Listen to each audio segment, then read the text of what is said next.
Alright, so we're checking out another new 30x30 stack here from SpeedyBee. This one's coming in at a really good price point of $69.99. It's basically like a budget version of the F7 V3 that I reviewed maybe a couple weeks ago. So I put it into the SpeedyBee 5-inch freestyle quad. That's this right here. I'll link that video in the video description if you want to check it out. Not going to explain all of the differences, but I will go over some of the highlights.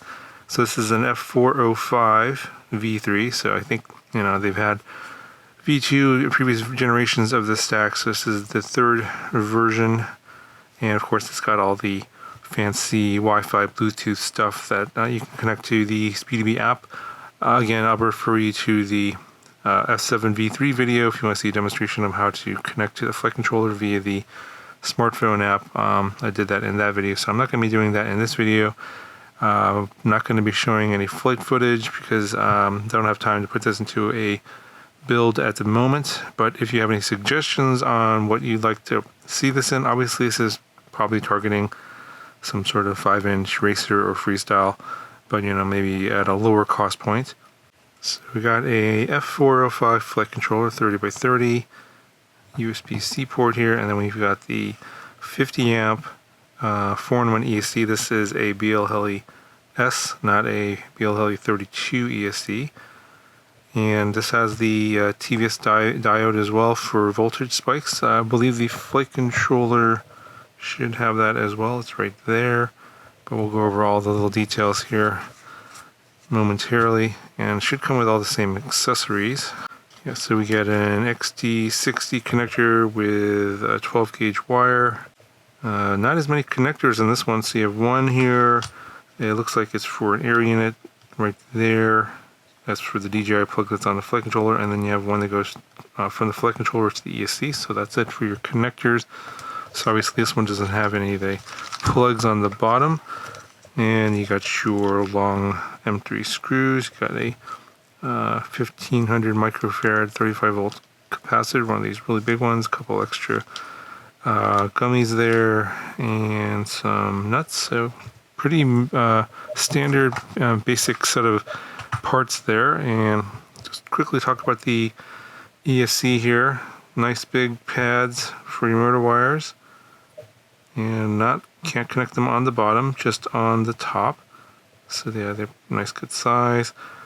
50 amps, as I said. Get your holes for your capacitor there. Nice big pads for your battery connector, both top and bottom. You have a plug here that goes to the flight controller, but you have also your solder pads if you want to solder instead of using the plug.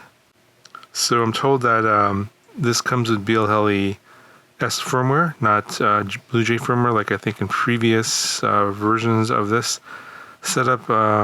They told me that the latest versions of BlueJay firmware had some issues with stuttering, so they've gone back to standard BLHeli firmware, so which means that if you're out of the box here, it isn't going to work with RPM filter. So if you're one of those guys that wants this to work with RPM filter, I would highly recommend moving up to the one they reviewed previously, the F7 V3. That one has a BLHeli 32 4-in-1 ESC, and that will work with RPM filter. This is the flight controller. F405 is the chip, not an F7. Obviously F405 is going to give you more UARTs than F411, and it's a better processor. So I think there's 4 full UARTs on this one. It does come with a BMI 270 gyro. You got your Betaflight OSD chip, of course, and you have your nice big pads for all of your wires, and all of your UARTs and pads are labeled nicely. You have the same 4 lights here that shows your battery level when you plug it in. This is the Wi-Fi Bluetooth chip here. You have extra pads right here. You see M5, 6, 7, and 8 for another 4-in-1 ESC. That's what those pads are for. So if you want to use this on an octocopter with 8 motors, you can do that on this one as well.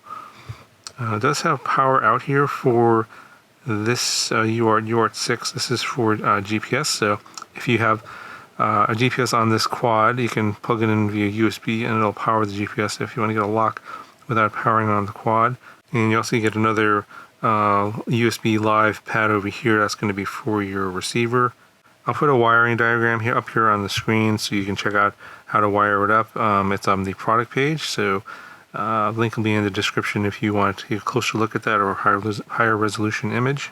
Alright, so here is the bottom of the board, and we have the TVS diode there for voltage spikes. You have a 5 volt 2 amp voltage regulator here, and down on the bottom here is a 9 volt 2 amp regulator. This is the plug here for your DJI Air unit or Vista.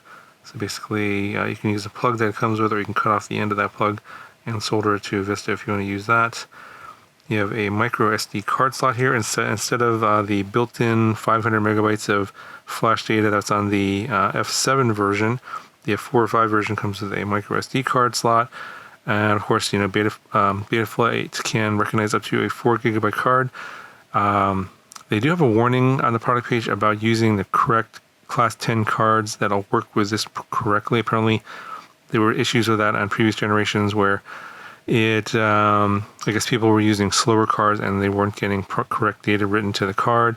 So they do offer a 8 gigabyte card that you can buy from them as well. It's $5 extra. It's going to be on the same page as the product page. If you want to buy a card that will definitely work, they are offering that as an available option if you want to add that to your cart.